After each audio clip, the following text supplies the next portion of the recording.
My- Hi, everybody. My name is Mark Hilliard. I am a master here on the Arcanum. And this evening, we are going to be doing Pam Cresswell's Level 9 Critique. Boy, this is a big one. Her images that I have been over in detail are very, very good, and you're going to enjoy viewing her work tonight. So without any further ado, I'm going to turn this over to Pam. Give us the mini intro, if you would, please, Pam. Okay, my name's Pam Cresswell. I've been in Mark's cohort of Mystical Light for a little over a month, maybe 2 months. And on my last critique, I had my best image in that critique was of a tiger lily. And Mark gave me a lot of pointers about post-processing that would improve that image. And since then, I've been working on that and working on my lighting and working on composition and really taking everything that I was faulted on in my previous critique and taking it to heart and really working on it. And I think I've made some improvements. And I also did at least one landscape that had a technique that I did before that needed improvement. And, well, I guess that's it. Let's just dive into the individual ones. All right. I'm going to do the screen share. Here we go. And you all should have my screen now. And we're going to bring up Pam's images. And Pam, give us just a brief intro on these images and what your thought process was as you were standing here looking at this scene. Okay. First, I was recovering from sliding down a bank on my butt because this was hard to get to. I bet that left an impression. Indeed. I know it would if I did it. Getting back up the bank with my camera, my tripod, my backpack, that was even more fun. Well, what I was trying to do with the shot, I wanted to use my neutral density filter and do a long exposure and catch the water and make it satiny and get some nice reflections. And I'd had some pretty massive failures with that, all of those things before. And I had some technical difficulties because once I got down to the bottom of the bank, I realized that the neutral density filters that I had didn't fit the wide-angle lens I just bought. So I set up the camera and I held those stupid neutral densitors in front of the lens by hand. Whoa. And there were a lot of mess-ups, but this one came out pretty good, I thought. Well, you know, for holding a filter physically to the front of the lens requires a very soft touch in order to get a nice sharp image, and we all do this. I do it all the time for the very reasons that you have said, and you have achieved a wonderfully sharp image here. Given that, let's make this full screen.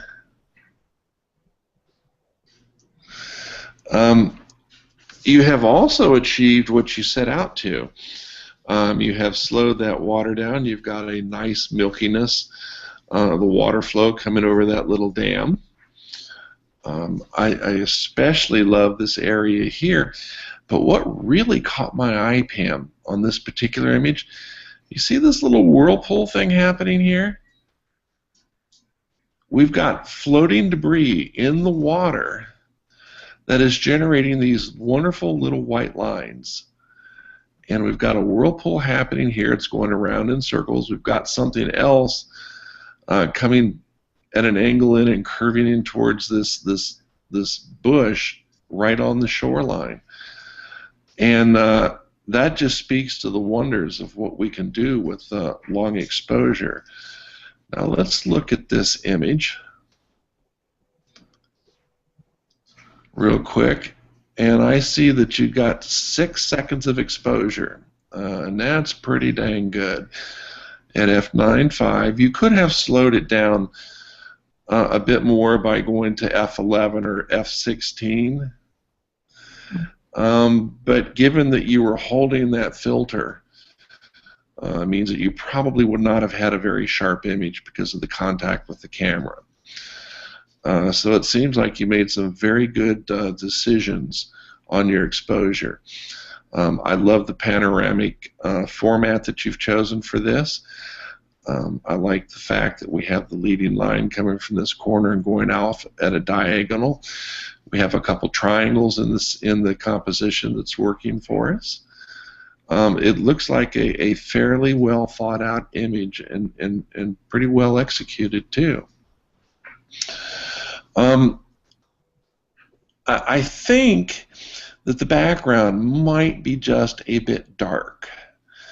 Let me ask you, were you trying to do a dark and moody image before I go any further down that thought train? No, but as I was working with it, that's just how it seemed to be developing. And I just went with it. Okay. So this is just a wee bit dark back here. Maybe increasing the brightness here, maybe a half stop or 3/4 of a stop would work better here. But that's such a small thing, okay? But what really catches my eye in this image is this dark corner. Every time I look at the image, my eyes go there first, every single time. So you could classify this as a distraction.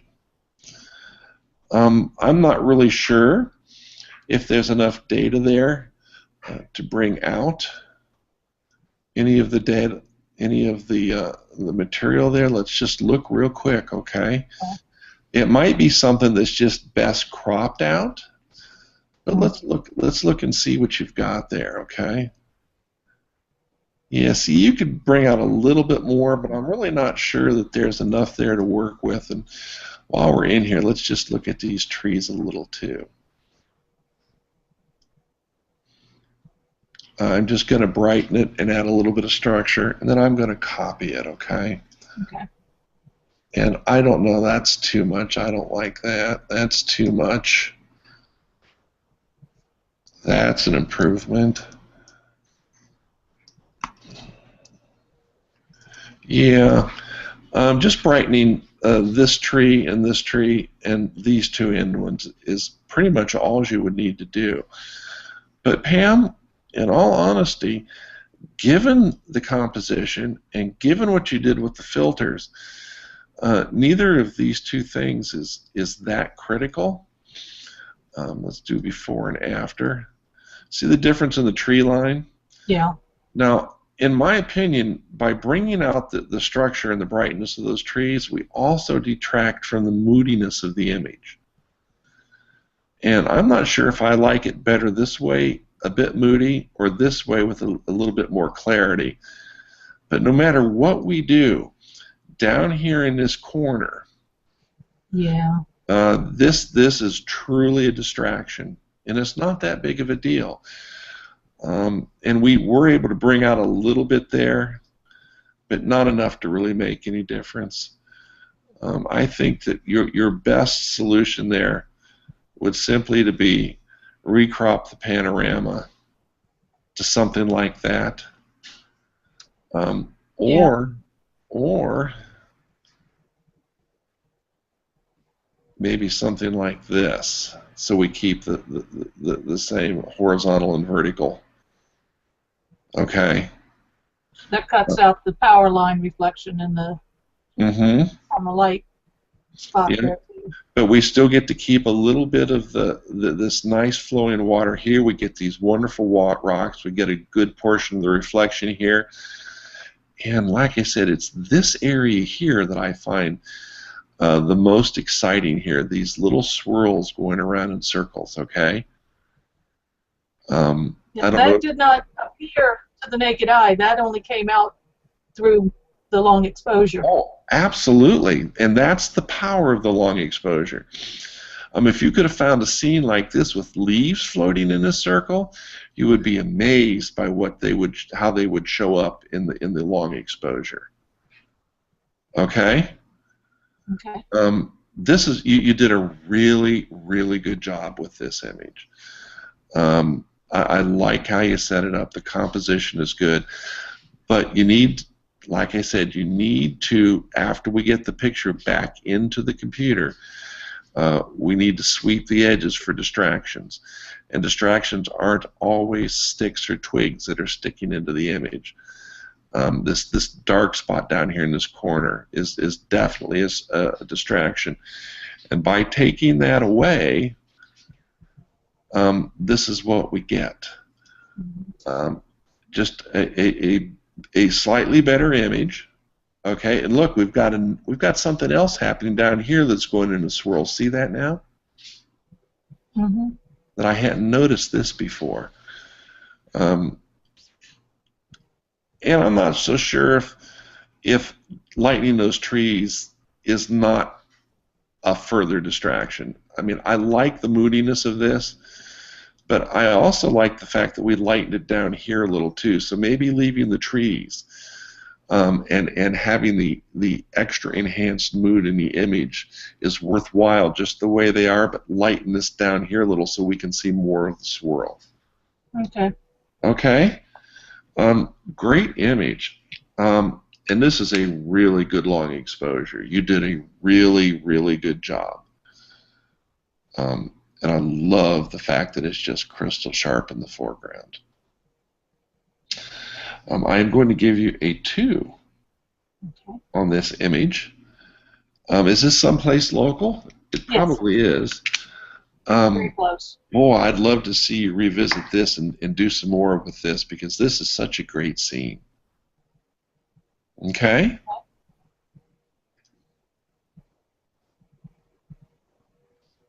All right. Tell me about Mr. Pear. Well, I was on a kick of setting up lighting on anything I could get my hands on, and my organic produce delivery came that day, and there was a pear in there. And so I grabbed it and was playing with the lights, and I was also playing with a gel filter, a green gel filter, and no, it was yellow. And I liked that, but it looked like a grocery store ad. And then when I put it in sepia, it just really popped, and I just really loved it. So. Okay. I'm going to bring up the original image, okay? Mm-hmm. And this is what we started with. Yeah. And then this is the high resolution. Okay.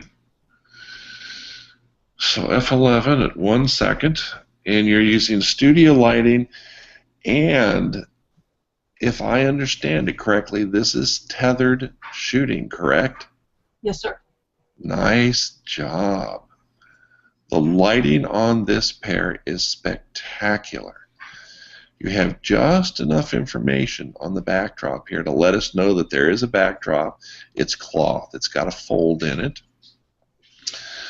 You've got high key light here on the left-hand side.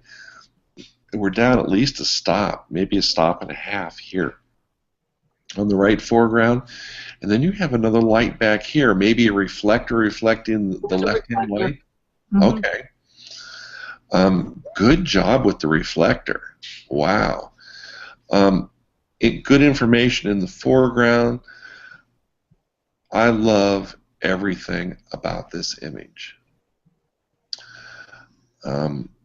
Perhaps maybe sharpening the surface of the pear a little with some structure in Vivisa, Okay. or with an unsharp mask in Photoshop, just so that we can get a little bit more definition of the spots.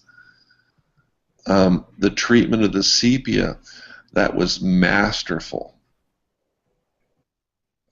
This image, That made it to me. That was turned it into just a study and into photograph. Yep, no, it does. It does it for me too. This would not have worked in black and white nearly as well. And like I said, your control of the lighting is very impressive. I even like it here in the foreground. We've got this slight dusty area down here that's caught in the beam of light coming in from the left. And we've got it down here on the right-hand side that's caught by the reflector. It just, everything about this image is pleasing. I like the fact that you changed the crop from a vertical to a horizontal. It makes it much more personal. Before, the pear was small but beautiful in a Kermity sort of way. All right. But this is just, this is top of the line work for you. And this is going to get a solid 3. Oh, good. I love everything about this. This is perfect. The only thing, like I said, is maybe just a little bit more definition on the spots, which you can get with structure, which is micro sharpening, or even an unsharp mask would pick up these circles. Okay. Okay. And you have to be very, very careful. We do not want to give that pear a halo whatsoever, which comes from over sharpening, you know. And you have not done this. Wow. You can send me this picture. I'd love to see this printed on a really fine-tooth paper. Yeah. Hannah Mule's William Turner paper. This would just be incredible on William Turner. It's a real fine-tooth velvet surface paper that would just make this thing rock. Okay? Okay. Fabulous. I'm actually jealous of that picture. Oh, come on. Oh, no, that's very well done. Okay, and you're doing things that I don't normally do for still life. Now, I will set up in a studio and do my water drop collisions and control the lighting like this, and perhaps even to a greater amount. But what you're doing here with your still life, this really works for me. Okay. And the fact that you've just invested in this equipment and you're experimenting with it says that you're going to go a long way. Okay, let's talk about version up. The one I submitted was sepia. Oh yeah? Yeah. Well, let's just go check that out, shall we? That's because I sent you the high res, I guess. No, maybe not. Maybe I'm. I do not have. You did not send me a sepia. Okay, my mistake. I'm sorry. Oh, bad girl. You're trying to confuse me. I'm already confused myself. Okay. Okay. So you meant to send this to me in sepia? No, I guess it was the single flower that's in sepia. Okay. Okay. All right. Well, tell me about your vision for this. Okay. Well, I decided I was going to do these flowers. I'd gotten the lighting set up, and I didn't have anything to photograph other than grabbing things out of my refrigerator. So I ordered some lilies, and they were on sale, so I ended up getting 200 of the suckers. Wow. And I took this one and stripped off the leaves down below what's out of sight, just to simplify it a little bit. I probably could have taken a few more leaves off, and just propped it up and messed around with the lights and took the shot. I tried to get a little bit of backlighting and a little bit of side and front, something to make the leaves be outlined and the white petals to kind of glow. Okay. All right. Well, first of all, let me start by saying that a lot of photographers do not like doing flower images with a black background. Mm-hmm. Now, having said Not that, my favorite either. yeah. Now, having said that, though, hold on.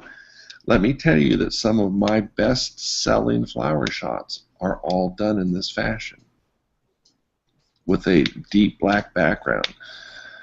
And they typically go into dining rooms and places like that. So don't stop doing this type of work because they are wildly popular out in the stores, okay?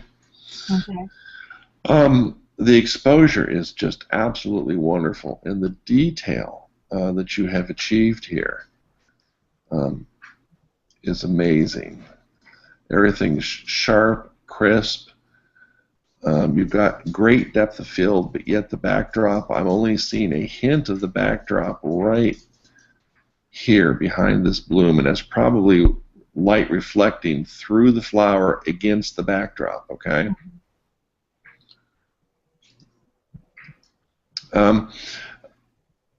I would like to see a little bit more space on the right-hand side. Yeah. Because if you did this on paper and framed it, you would lose this leaf going out of the image because of the rabbit dimensions of a frame. If you do it in canvas, or matting needs a 1/4 inch overlap on all 4 edges, you would lose this here. So a little bit more space here would be beneficial. Also, I am thinking that you took the time to clear this stem coming up, but I am thinking that in this particular case, something like this might actually be a little bit more pleasing. And let's even take that down a bit further, okay? Okay. Let's try and match up the edges on the left and the right and go into more of a panorama, something like this. All right. See how by cutting off this one lone stem going down out of the frame, we take away the need to follow that with our eyes out of the frame. Okay?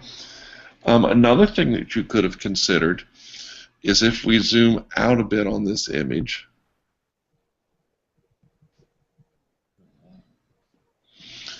is you could take this and tilt this whole flower arrangement.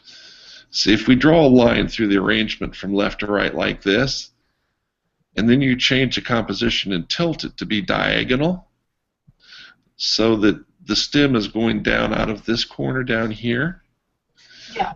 that might be a very viable composition for you to do too. And you don't have to do this in camera. You know you can do this in Photoshop very easily, correct? Yeah. Because we could do something as simple as going in here under image and canvas size and changing our background to black, and let's just add 2 inches of height and width, okay? Mm-hmm.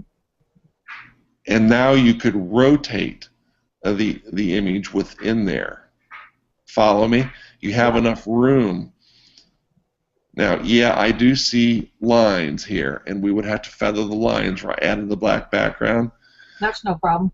No, that's no problem at all. So you could even add greater to this, and then do something more with this image. Try a different tilt, and see what works for that. But the only real thing that I see is just taking this stem out, because believe it or not, our eyes, the first thing I looked at was the stem and followed it up into the bloom, but then I came right back around and down out the stem again. Without that stem, that is not an issue. I'm still going to come in here at the bottom, but I'm going to come up and I'm going to stay with the blooms. You follow what I'm saying? Mm-hmm. Really, really good shot. And I love your exposure control and lighting. It works very, very well. I wouldn't change a thing in that realm. I'm going to give you a score of 2 on this image. But perhaps we could revisit something like this again in the future. Okay. Just even individually, one-on-one.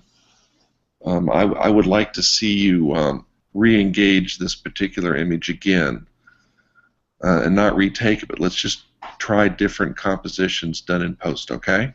Okay.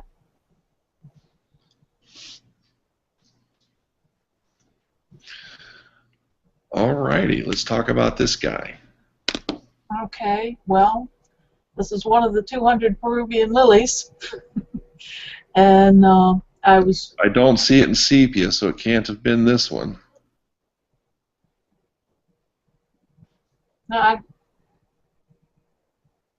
it looks sepia to me. It's not as sepia as it's just a slight sepia, not as much as the pear. It's a little bit all not right. pure black Okay. and white. If it's there, it's just a touch. Okay. Okay. I had been working with the bundle of white ones that we just moved on from, and I wanted to simplify it because that was so busy. So I got my scissors and snipped off a bunch of pieces and just put this one leaf, one bud, and one open flower together because I wanted 3 elements. And all right. And then I flipped it on its axis after I took the shot because I wanted the petal to point to the right instead of pointing to the left. Okay. Fair artistic engagement. It works for me. All right. Great exposure again. Even in the areas that look blown out, I don't know how they appear on your screens, but on mine, I see lots of details in these white areas. I like the color processing. I love the composition. This is a very simple image that is very elegant, and it really works for me. I want to look at something here real quick.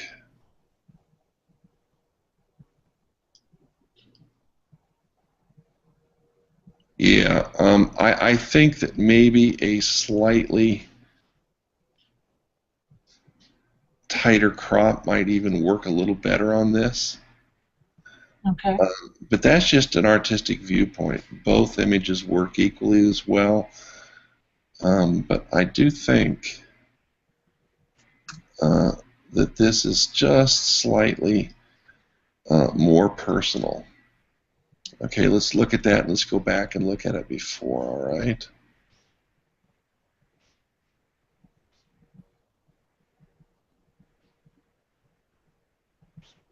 Yeah, it's a minor change, isn't it? Mm-hmm. But I think having the flower slightly larger and a little lower, where it was dead, this part was just dead center before, and dropping it down a little bit closer to that 1/3 power point down here enhances it. This is a stunning, stunning image and would be great printed on a fine art paper.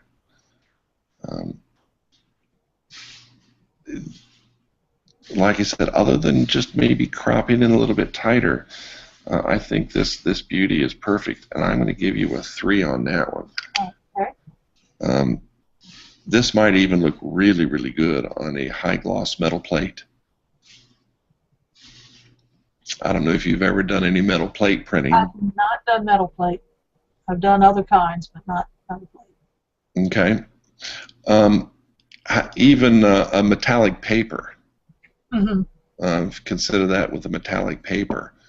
That would just make the whites of the blossom just leap off the image at you, off the paper towards you, okay? Wonderful. Okay. Wow. Where have I seen this before?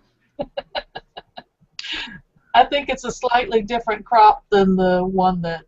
Yes, it is. All right, let's talk about this. Tell me what your vision was. Okay. More Peruvian lilies, of course. So I bought 200 of them. I had to take lots of pictures. I had been doing more posed shots with them being held up by a little stand with an alligator clip so that they stood perfectly straight. And then just for kicks, I decided to just get a handful of them and lie them down on the table. Okay. And get that vertical line going from the bottom left-hand corner up through the top right with the stem. And then I played with Color Effects Pro to get that kind of dark, grainy, very striated look. Yes, down the blossoms. Okay.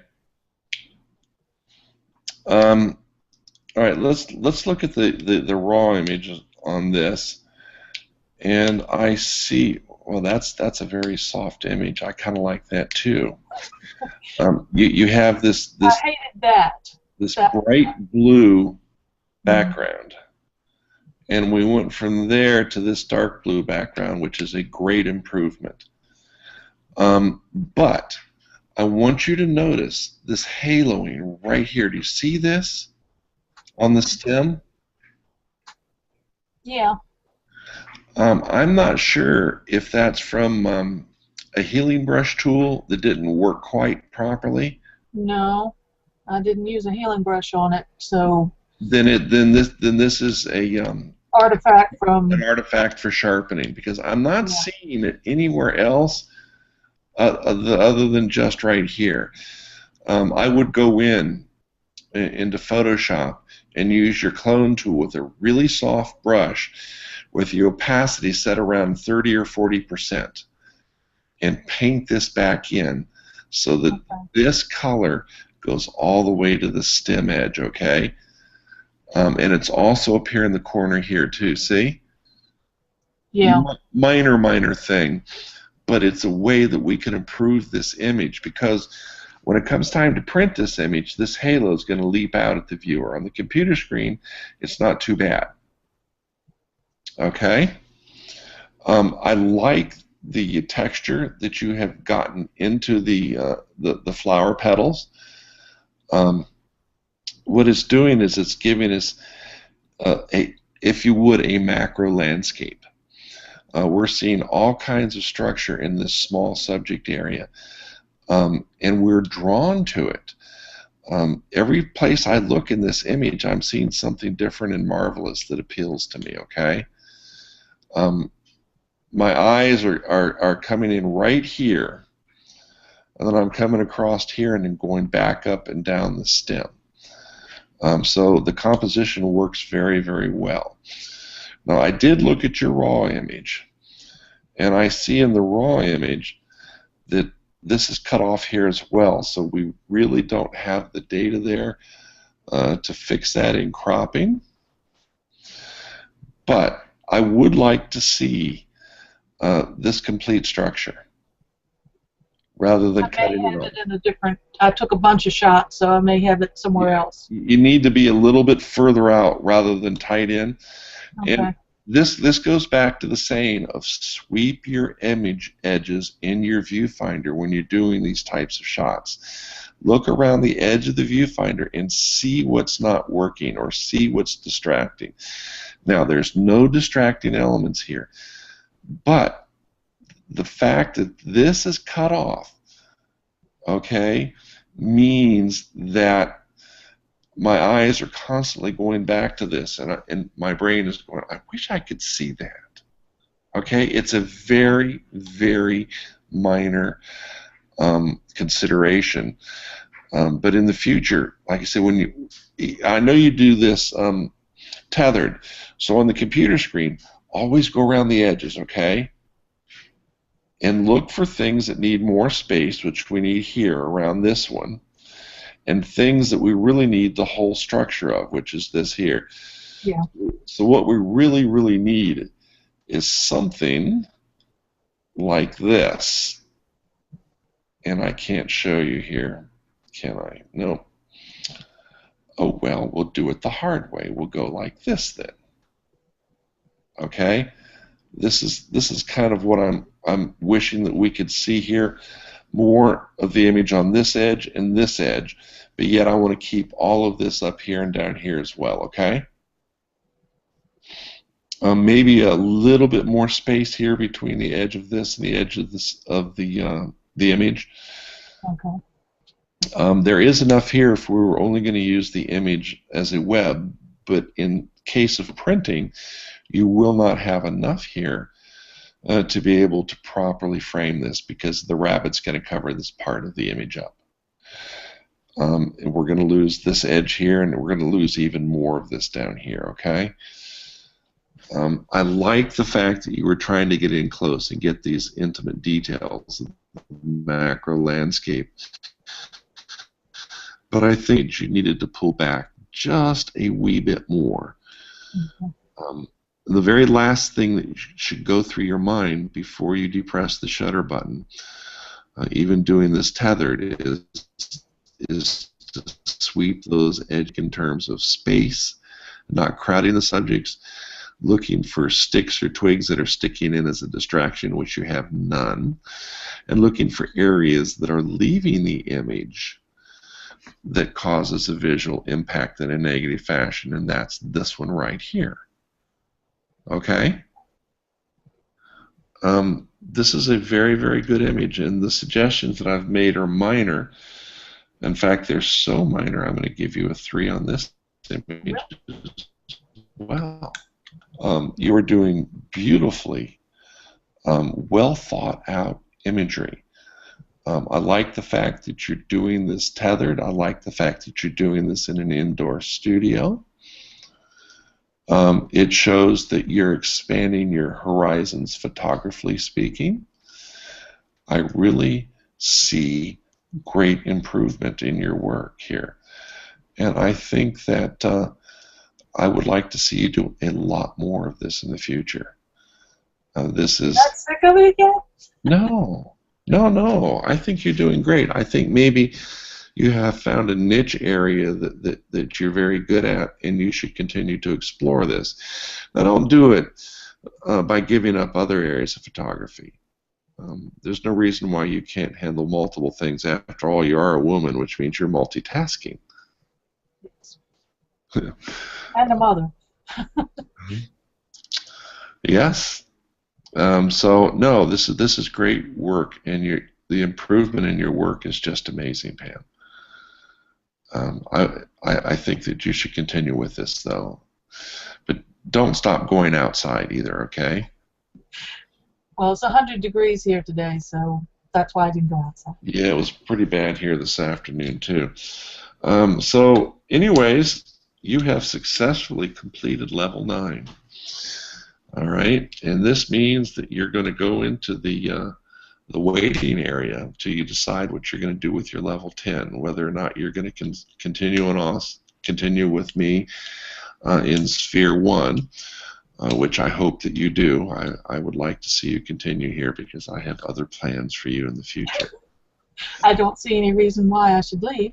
And we are going to continue focusing more of your attention in areas where you're really, really strong, and you're a really, really good close-up, and you're evolving into the macro realm. And I love the fact that you're experimenting with studio lighting. I can see you doing water drop collisions in the near future too. Okay. I can too. Okay, very well done. I'm very proud of you. Okay. And welcome to level 10, the non-level. Chris, I'm catching up with you. All right, everybody. If you have any comments, now is your chance, opportunity. Well, she's my hero and role model, and I hope she doesn't leave. Boy, what more could you ask for? Great job, Pam. Congratulations. Thank you, thank you. Good set. It was a real good. I like the flowers. They were really nice. Yes, they were. We'll be seeing more of them. What I really liked on the pear shot, that I'm not sure if I missed it, that Mark said it, the way you did the lighting, you allowed for the definition of the edge of the pear all the way around. It was very nice. Yeah, that It was, didn't blend into the background. that took me about an hour to set up. It was not easy to get it the way I wanted. It's always the problem with people's heads in portrait shots that you want that separation, and you did it very well on that pair. Congratulations overall, and got a great image as well as the others. Thank you. Thank you. When Pam first showed that, I told her that would have made a great wet plate shot. Yes, Oh. you did. Because it brings it out. It brings out the look anyway. That is the best suggestion of the evening right there, John. A wet plate shot of that. You're right. That would be just perfect, wouldn't it? Yep. Well, who wants to print it for me? The printing's not the problem. The printing's the taking it. To wet plate. It means your film is wet. And you have about 20 minutes max when it's not Yep. too hot. So yeah, very, very good. Thank you all for coming and supporting Pam this evening. I appreciate your time and your commitment to her and the cohort. I think that we've got a nice, tightly knit group, and you all support each other very well, and you're all going to go far because of that.